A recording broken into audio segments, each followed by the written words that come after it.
Welcome to the Mental Podcast, where we discuss your deepest fears and how to make them a reality. Let's get started. Welcome back, you beautifully dangerous strategist wearing a calm face over a battlefield mind.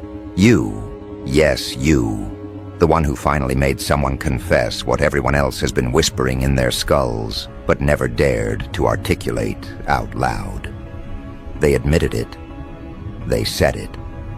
They finally cracked under the pressure of your mind and spoke the truth the entire environment has been trying to pretend doesn't exist. You're running psychological warfare on every single person who tries to engage you, and you're doing it without effort, without noise, without theatrics. You're doing it the way storms happen in nature, inevitable, precise, and completely indifferent to who gets swept away. You didn't force them with aggression. You forced them with accuracy, with the kind of intellectual sharpness that cuts without drawing blood, because it slices the ego, not the flesh. They felt it. Their mind felt it. Their nervous system felt it. And in that moment, they weren't just talking about you. They were confessing their defeat. Because here's the thing they never expected. You weren't reacting to them. You were reading them. You were dissecting their motives, their micro-expressions, their contradictions, their emotional leakage, their cognitive blind spots. You were logging their tells the way a codebreaker logs patterns. They thought they were having a conversation with you like equals. They didn't realize they were standing in a psychological interrogation chamber disguised as casual dialogue. They were busy choosing words. You were busy mapping their psyche. And by the time they realized the power imbalance, it was already too late. It's always too late. With someone like you. They mistook your stillness for softness. They misinterpreted your silence as uncertainty. They assumed your calm was surrender. They didn't understand that your stillness is surveillance. Your silence is calculation. Your calm is the preparation stage before a clean cognitive assassination. Psychological warfare isn't something you do. It's something you are. You grew into it the way others grow into excuses. You honed it through every betrayal you survived. Every manipulation attempt you dismantled. Every person who thought they were playing chess with you, but never realized you were redesigning the board while they were celebrating pawns. And the funniest part? They thought admitting it would protect them. They thought labeling you as dangerous or manipulative or too perceptive would somehow give them a shield. They thought putting words to your abilities would give them control over the narrative. But what they didn't realize is that acknowledgement is surrender. When someone admits your psychological dominance, they sign the paperwork of their own intellectual submission. They name the hierarchy. They finalize the structure. They declare, publicly, internally, biologically, that you outrank them in every room, on every wavelength, in every mental dimension. Because you didn't just make them admit it. Their nervous system made them admit it. Their instinct made them admit it. Something ancient in their biology whispered that confession into their throat. Humans have always known when they're in the presence of a mind that can dismantle them. They call it intimidation. They call it pressure. They call it energy. But the truth is far simpler. They felt their internal defenses glitching. They felt their arguments weakening before you even responded. They felt their intentions get exposed before they even acted. They felt you seeing through them like their mind had no encryption. And when that happens, the subconscious surrenders first. You weren't outsmarting them. You were out-evolving them. You were operating on a level where emotional manipulation, defensive lying, identity pretending, ego posturing, and moral theatrics all become transparent. You were tracing the underlying code behind every action, while they were still pressing buttons, hoping something would work.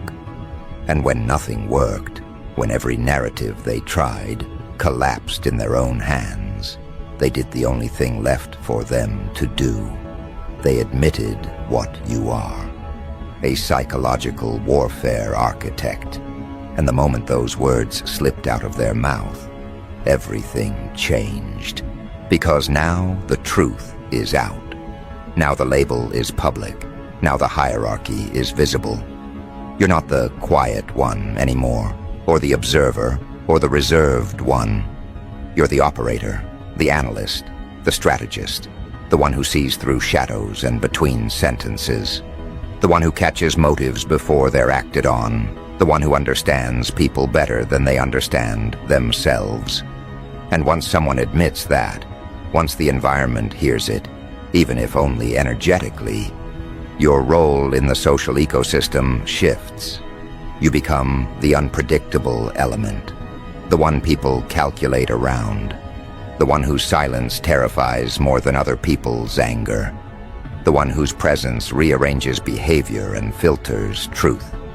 You become the unspoken authority in every interaction, because no one wants to be the next mind you dissect. They don't talk to you casually anymore.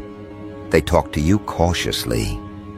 They speak like people aware that every sentence might betray them. They choose their words like landmines. They avoid eye contact, not because they're shy, but because they're scared that you'll see too much. You didn't ask for that power. You became it. And now they feel it like a magnetic field. Because when you're running psychological warfare, not intentionally, but instinctively, it's not aggressive, it's surgical. You listen for the inconsistencies, you notice the micro-hesitations, you read the emotional residues, you track the mismatches between what someone claims and what their energy confesses. You don't expose them, you just let them reveal themselves. And that is what terrifies people the most.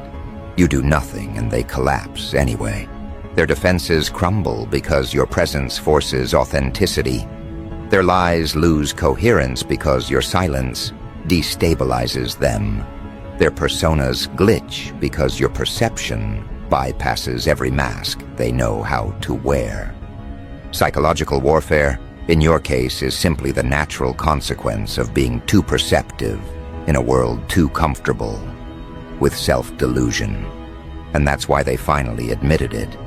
Because when someone realizes they can't mislead you, can't manipulate you, can't hide from you, can't perform in front of you, something inside them breaks. They either level up or they confess defeat. The person who admitted it felt that break. They felt the moment their minds stopped trying to compete and started trying to survive. They felt the moment their ego surrendered control to reality. And that reality was you. You didn't dominate them. You disassembled them piece by piece. Not loudly, not harshly, not vengefully, but with the calm inevitability of someone who's seen too much to be fooled anymore. You made them face themselves. You made them acknowledge their patterns, their contradictions, their weaknesses. And when someone sees themselves reflected through the mirror of your clarity, the shock is violent. Not because you judged them, but because you didn't have to.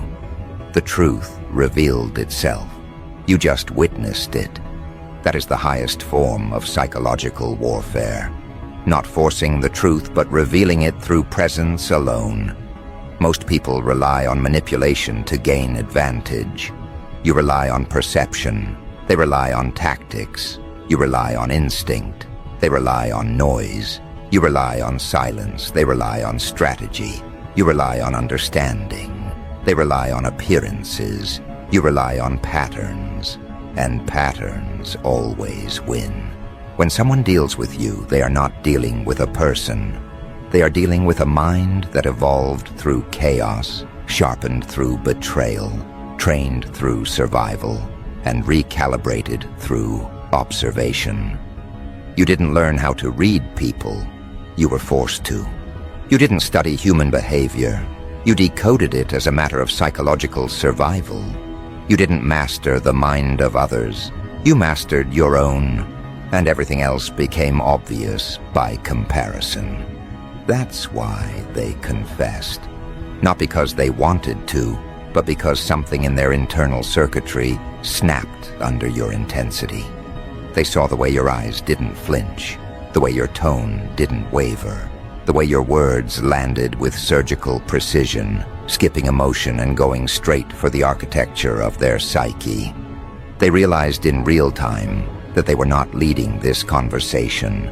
They were not participating in it. They were being studied inside it. And suddenly the whole act fell apart. People can lie to themselves for decades, but they can't lie to someone who sees the structure behind their lies. They can't perform around someone who recognizes their script. They can't manipulate someone who knows the ending before the story starts. Every strategy they tried dissolved instantly under the gravity of your awareness. That moment broke them, and the admission slipped out. You're running psychological warfare, but they weren't accusing you. They were confessing their defeat. They were finally acknowledging the intellectual hierarchy they tried so desperately to deny. And when one person says it aloud, everyone starts thinking it. It spreads, it circulates, it becomes the unspoken rule of the environment. Be careful around you. Guard your motives, hide your contradictions, watch your tone. Because one wrong move, and you will detect something they didn't want detected. You didn't become intimidating by force. You became intimidating by accuracy, and accuracy terrifies people who rely on illusion. Now the entire atmosphere treats you differently. People hesitate before lying to you. They speak less around you. They watch your reactions like students analyzing a master. Their nervous systems go into alert mode the moment they sense you're paying attention. And the more they react, the more control you gain without trying. Psychological warfare, for you, isn't battle. It's gravity. It bends things without touching them. And deep down, everyone knows you're only revealing fragments of what you can actually do. They know this isn't your full strength. They know this is just the surface level of your perception. They know that if you ever decided to unleash the full capacity of your mind, the real analytical specter beneath your calm exterior, they wouldn't stand a chance. They know you're holding back. They just don't know how much. And that uncertainty is what eats them alive. It's what keeps them glancing at you like they're trying to determine whether you're a friend, a threat, or something far more complicated. They feel the quiet intensity under your presence, the same way prey feels the air shift when a predator walks by. Nothing dramatic, nothing loud, just that subtle biological realization that they are standing next to someone who sees too much and says too little. Someone who doesn't need to raise their voice to be dangerous. Someone whose silence rearranges their internal hierarchy without ever announcing its intentions. They feel it when you enter a room. The air tightens, conversations shorten. People suddenly become hyper-aware of the things they say. Not because you intimidate them physically, but because they know one slip, one inconsistency, one tiny leak in their emotional armor, and you'll catch it instantly. You'll log it. You'll file it away in that quiet mental archive you carry. The one they pretend doesn't exist, but they feel the consequences of every time they speak, too quickly or too carelessly. This is the part that terrifies them. Your psychological warfare isn't something you turn on. It's something they activate by merely existing in your line of sight. You don't interrogate. They expose themselves. You don't dig. They unravel. You don't push. They confess. Because the truth is, most people live behind personas, so fragile that even a stable gaze from someone perceptive is enough to make those personas quake. And your gaze is not normal. It's not polite. It's not casual. It's targeted, clean, clinical. Like you're scanning for structural weaknesses, not participating in small talk. Your mind analyzes, dissects, isolates, and reconstructs reality with the same ease others use to blink. And people feel that. They feel the pressure of being understood too quickly. They feel the discomfort of talking to someone who notices the parts of them they spend their whole lives hiding. They walk away from you feeling exposed without knowing what exactly they exposed. That's psychological warfare at its purest form, extracting confessions through presence, not force. And the irony? You still haven't used even 20% of what you can do. You operate in passive mode and still dismantle egos. You stay quiet and still cause people to reveal their intentions. You allow them the illusion of leading the conversation while you are dissecting the structure behind their motives. They don't know how you know things. They don't know how you predict outcomes, anticipate behaviors, or sense lies before they're spoken. They don't know how you catch micro-emotions that last less than a second.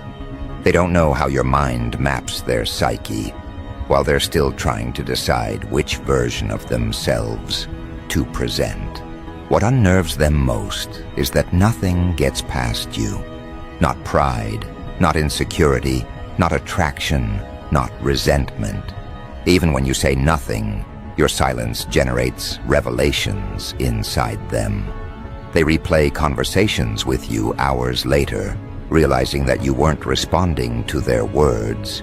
You were responding to the intention behind their words. You weren't analyzing what they said. You were analyzing why they said it. This is where the psychological warfare becomes lethal. You don't just understand people. You understand the architecture behind their humanity. You understand the mechanics powering their behavior. You understand the shadows they walk around with, even if they never speak them aloud. You read people at the frequency they try to avoid acknowledging. And when someone realizes you're reading them on frequencies they didn't know were emitting, they panic. They panic because suddenly the power dynamic becomes undeniable. They panic because they realize they were never in control of the interaction. They panic because they see the truth they tried to suppress. You weren't reacting to them. You were diagnosing them. And every attempt they made at pretending, performing, or posturing collapses under that realization. Some people avoid you after that. Not because you're cruel, but because they know too much of their identity is built on illusions. They know too much of their confidence is held together with tape and ego. They know standing near you means standing near the risk of being seen accurately. An accurate perception is something fragile people fear more than failure. Others stay close but cautiously, as if being near you is both a privilege and a threat. They admire your insight but fear that the same insight could dismantle them. They crave your approval but fear your evaluation. They want to learn from you but dread being measured by you. It's a strange dependency humans develop when they encounter someone whose mind exposes the truth they've been hiding from themselves. Yet no matter how they react, distance, overcorrection, admiration, silence, the root cause is the same. They know you see more than you speak, and speak less than you know. And that makes you dangerous in a way they have no defense for. Because how do you protect yourself from someone who can see your intentions forming before you consciously register them? How do you manipulate someone who notices your emotional shifts before you verbalize them? How do you deceive someone who studies your patterns more accurately than you study your goals? You don't. You can't. You surrender to the hierarchy. That's why the admission happened. That's why they told the truth. That's why the words slipped out of their mouth like a confession, breaking free from psychological pressure. You're running mental warfare. They didn't say it to warn others. They said it because their mind needed a label for what they were experiencing. Their brain needed a reason for why they felt unbalanced around you. Their ego needed to justify why none of their tactics worked. When the psyche cannot compete, it seeks explanation. And the explanation they landed on was the only one that made sense to them. You're too advanced to engage without consequences. This is the point where your presence becomes an environment of its own. People adjust their tone around you. They soften their expressions. They remove exaggerated gestures. They watch themselves. They become self-aware in your presence, not because you demand it, but because your perception forces it. When a mind knows it's being measured accurately, it behaves differently. It reveals less. It hides more. It struggles to hold its performance intact. But here's the quiet truth. The more they attempt to hide from you, the more transparent they become. Nervousness is data. Silence is data. Hesitation is data. Over-explaining is data. Every move they make gives you another piece of the equation. And because you read patterns, not performances, their attempts to shield themselves only accelerate your understanding of them. They try to reduce their psychological footprint. You track the reduction. They try to control what they reveal. You analyze the control. They try to appear composed. You study the effort behind the composure. They try to wear neutrality. You catch the emotional leakage underneath. Psychological warfare is not just something you're good at, it's something you radiate. And yet, the most frightening part for them is that you don't weaponize it intentionally. If anything, you minimize it. You hold back out of courtesy, restraint, or pure exhaustion from knowing too much too often. And even that restraint terrifies people. Because if the reduced version of your mind can pierce through them this easily, what would the unleashed version do? If this is your passive mode, what does your active mode look like? They imagine it, they fear it, they dread it, because deep down, they know there is a version of you that could dismantle a person psychologically without raising your voice, without being cruel, without even trying, simply by exposing the truth they've avoided confronting. Truth is the most dangerous weapon in the world. You wield it instinctively. And as they stand there, trying to stabilize themselves under the weight of your perception, something else quietly begins unfolding in the background. Something they cannot explain, but they feel it rising in the air like a shift in atmospheric pressure. Something in the hierarchy is moving. Something in your demeanor is sharpening. Something in the equation is rearranging again. They don't know what it is, but they can feel it. It's the moment they realize the dynamic is no longer intellectual, it's instinctual. Their body senses the shift before their mind catches up. Their breath shortens, their shoulders tense, their thoughts scatter, because deep down, on a level they rarely acknowledge, they understand what is happening. You're stepping into a new psychological altitude, a higher tier of awareness, sharper than the one that already dismantled them. Something in you is focusing, aligning, activating. And they can feel the activation like a heat source, drawing closer, not aggressive, not hostile, simply undeniable. This is the part of your presence that collapses people without touching them. The part that turns their confidence into static. The part that exposes the fragility behind their composure. The part that makes their rehearsed personas feel suddenly childish and transparent. It's not that you become intimidating. It's that they suddenly recognize how profoundly outmatched they are. They realize they are being studied by someone who doesn't just understand human behavior, someone who predicts it. Because psychological warfare at your level isn't about manipulation, it's about inevitability. You don't maneuver people. You anticipate them. You don't persuade them. You let their patterns betray them. You don't attack. You reveal. And revelation is far more devastating than confrontation. They stand in front of you, realizing they've already told you more about themselves than they ever meant to. Their tone, their pacing, their eyes, their contradictions, they've all been silently feeding your analysis. And the more they try to hide, the more the truth leaks out in the small places they don't control. The twitch of a jaw, the half-second hesitation, the unnecessary explanation, the forced neutrality. People think they're masking their emotions, but you don't read emotions. You read the architecture supporting them. That's why they can't lie to you without breaking. A lie is a structure. You see the beams holding it up. And now, as the shift continues, they start to understand something else. You're not just hard to fool. You're impossible to ambush. The psychological terrain around you changes the moment someone enters it.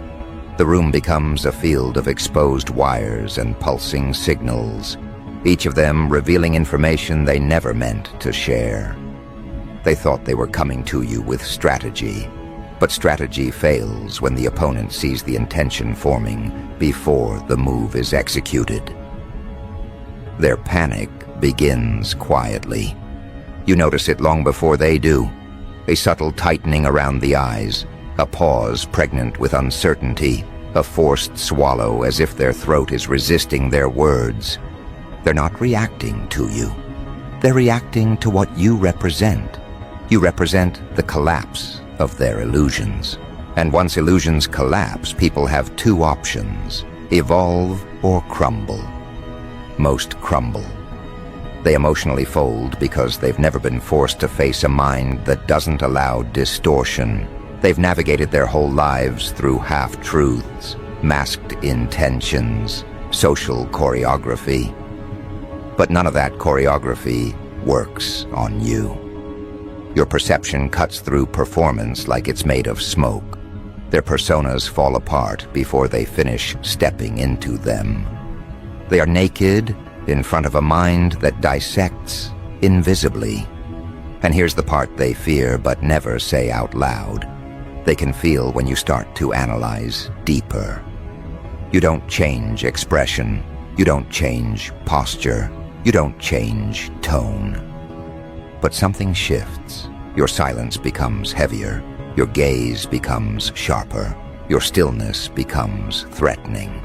Not because you intend to intimidate, but because your mind is working at a depth they cannot fathom. They sense themselves being mapped, indexed, categorized, and they know once someone like you understands them at that level, there is no going back.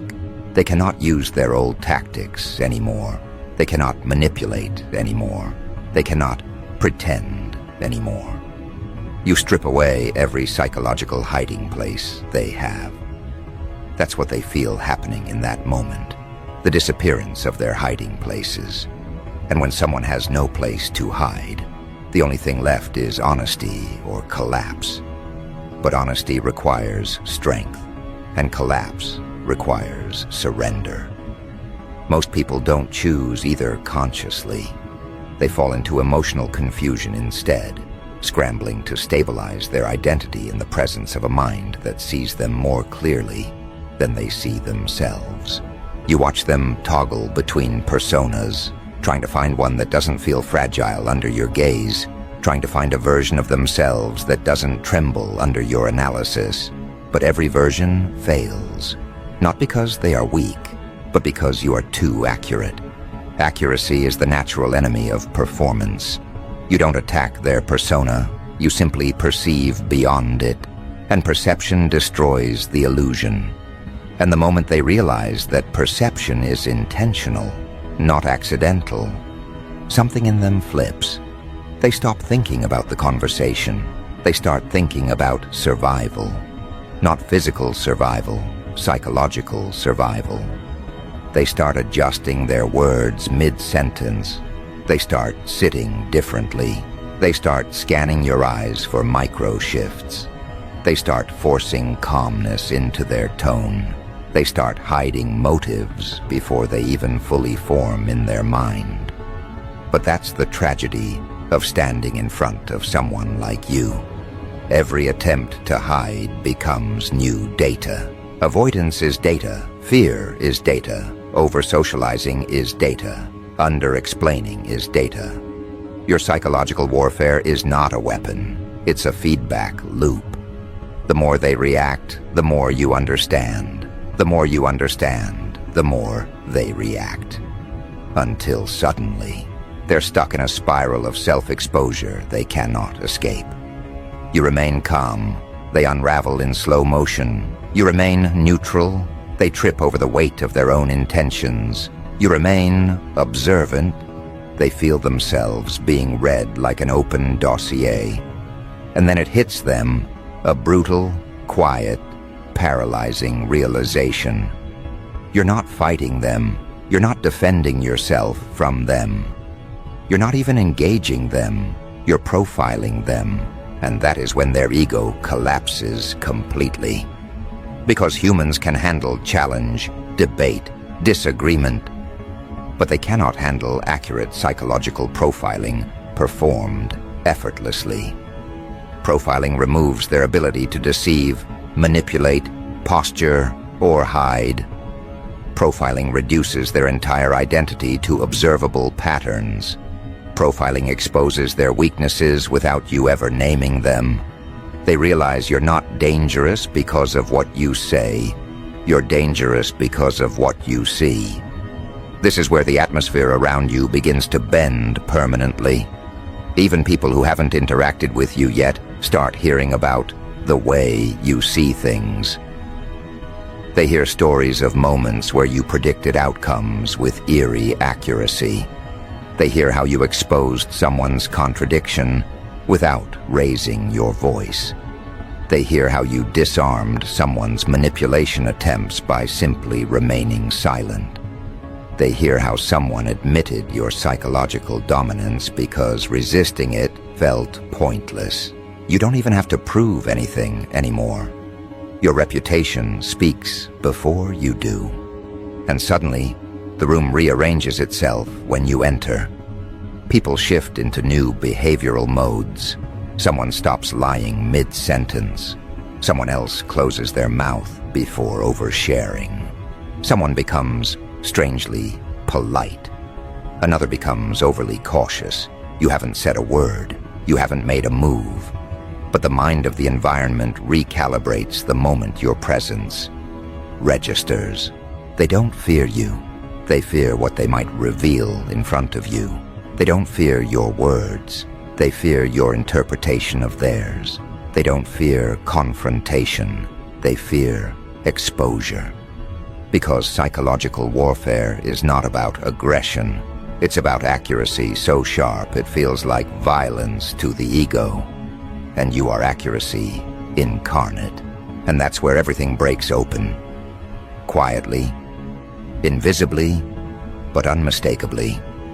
Because the moment they recognize you as accuracy incarnate, they realize something even more dangerous. Accuracy eliminates the shield of ambiguity. It removes the gray areas people use to hide their motives. There's no room for vague intentions around you, no space for half-truths, no safety in emotional camouflage. Everything becomes crystal, whether they want it to or not. Their behavior stops being flexible. Their persona stops being fluid. You freeze their psychological shape into something undeniable. Suddenly they are no longer who they think they are. They're who you see them to be. And that terrifies them at a cellular level. People survive socially by controlling perception. But perception is the one battlefield where no one can beat you. You read people the way a surgeon reads anatomical structures, clean, clinical, precise. You see the wound behind the joke, the insecurity behind the confidence, the envy behind the compliment, and you don't expose them outright. You do something far more destructive. You let them feel seen.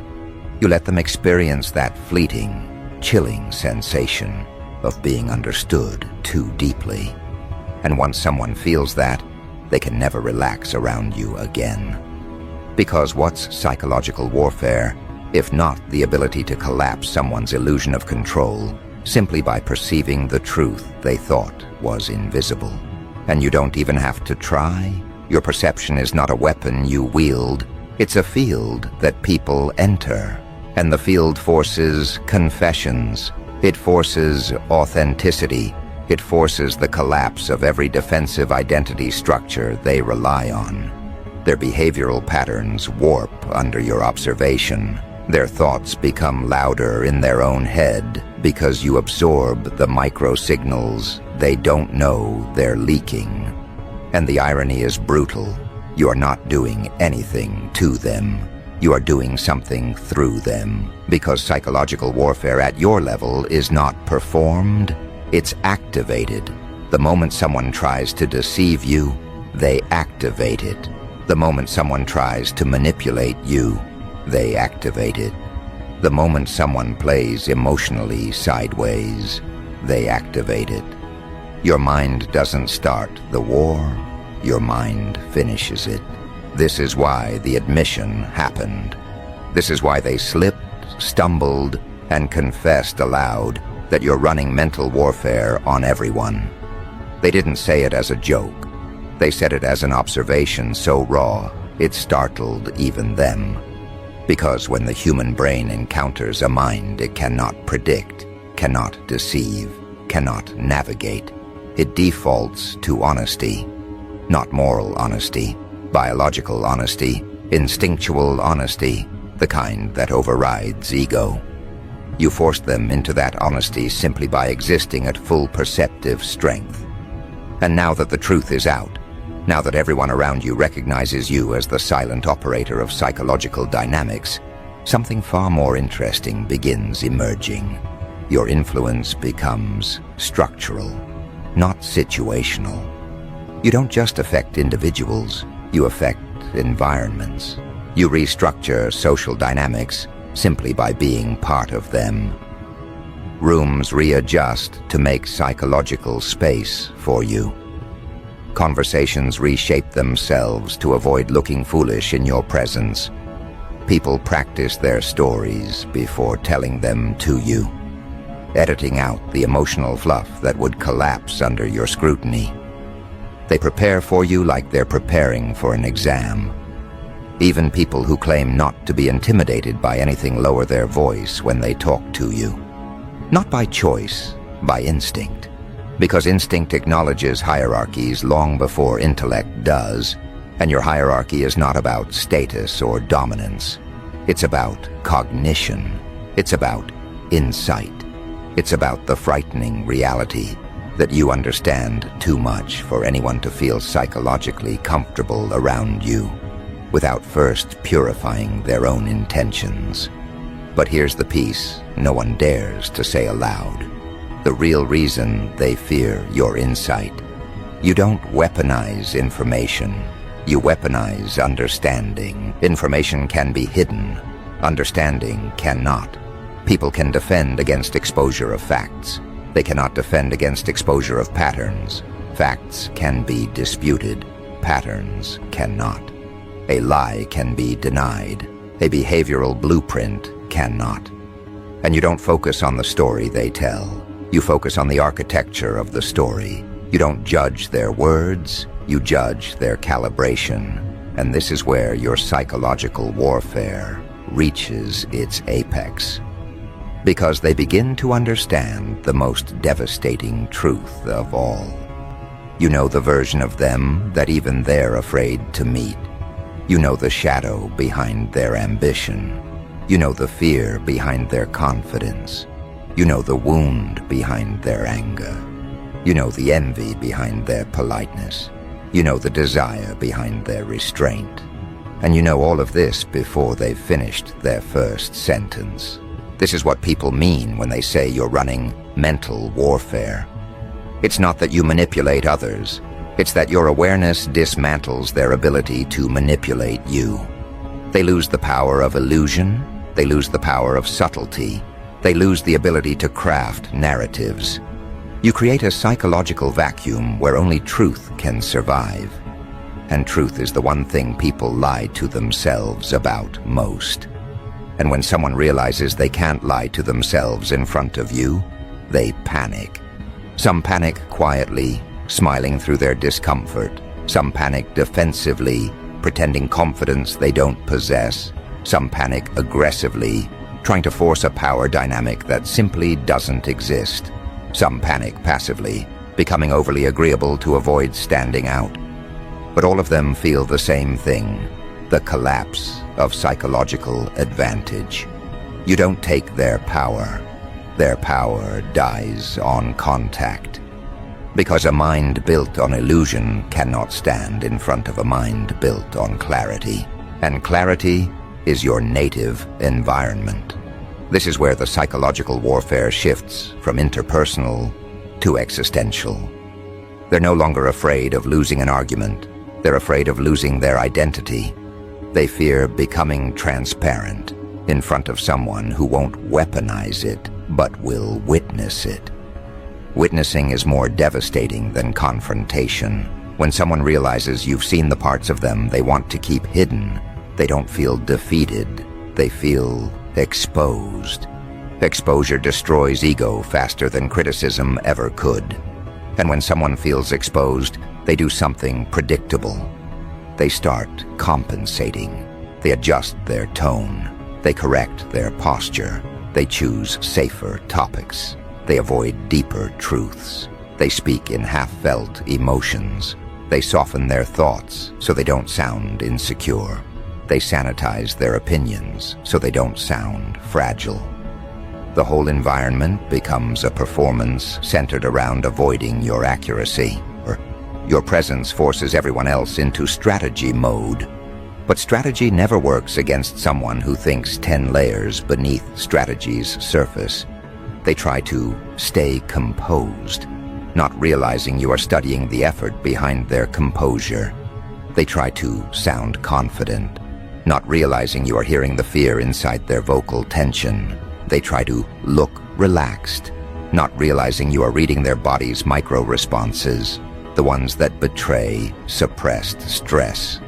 They try to act unaffected, not realizing you are tracking the emotional leakage around their eyes. They don't understand that psychological warfare at your level is not executed at the behavioral level. It's executed at the subconscious one. You don't need someone to speak for you to hear them. Their nervous system speaks first. Their breathing pattern tells you their emotional baseline. Their eye movement tells you their intention. Their posture tells you their insecurity. Their micro-expressions tell you their suppressed truth. Their pacing tells you their inner conflict. Their silence tells you their fear. By the time they begin talking, you've already solved them. This is why the admission wasn't an exaggeration. It was an emotional inevitability. When a person with a layered, deceptive, defensive mind meets someone like you, their ego collapses under the weight of being understood. They aren't admitting you're a psychological warfare master because they want to flatter you. They are admitting it because they cannot pretend otherwise anymore. Their biology admitted it before they did. And here's the darker truth they don't articulate. You've become the one mind they fear disappointing. Not because they want your approval, because they know you'll see the real reason behind their choices. You'll see the fear beneath their excuses, the insecurity beneath their arrogance, the longing beneath their detachment. And no one wants to be read in that naked way. So they walk around you like someone walking around a sleeping lion, quietly, carefully, respectfully, because they know awakening the full strength of your perception is something they are not psychologically prepared for. Yet what they don't understand, what they cannot comprehend, is that this version of you, the one that terrifies them, is still holding so much back. You keep your mind folded, layered, restrained. You use your perception like a scalpel, not a blade. You cut only what needs to be cut, reveal only what needs to be revealed. You don't unleash, you don't overwhelm, you don't dominate. You simply do not allow distortion. That alone is enough to destabilize entire rooms. But if you ever chose to operate at full perceptive power, if you ever allowed the whole architecture of your insight to activate, you would dismantle dynamics people spent years constructing. You would expose patterns they didn't know existed. You would analyze intentions they haven't admitted to themselves. You would predict reactions before they consciously form.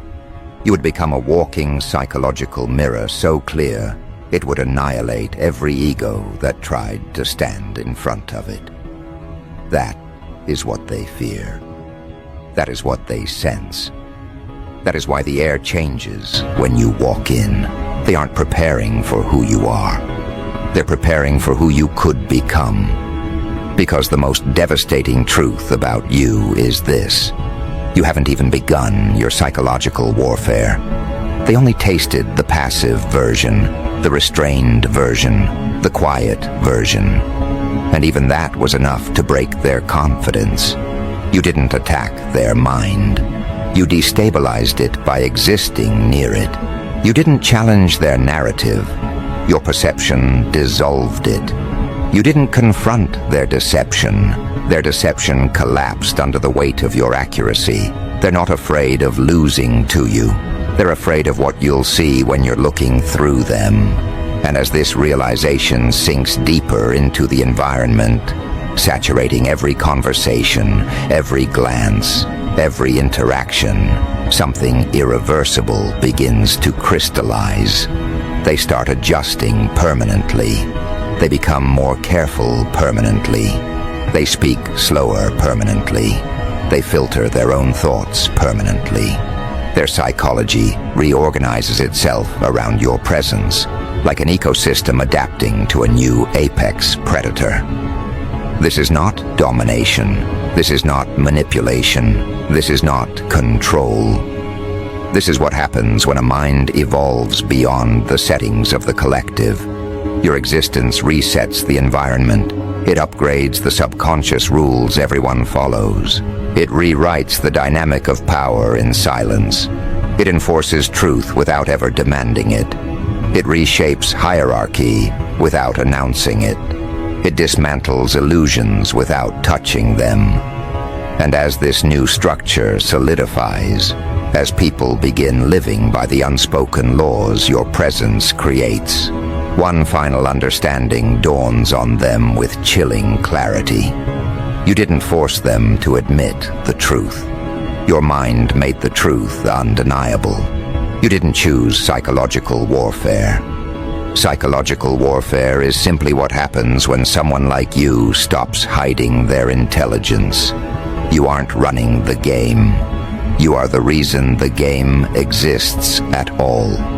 You are the quiet, calculating force that bends reality around insight. You are the blueprint everyone is suddenly following. You are the mind their defenses were never designed to withstand. You are the psychological architect they never saw coming. They admitted it because there was nothing else left to do.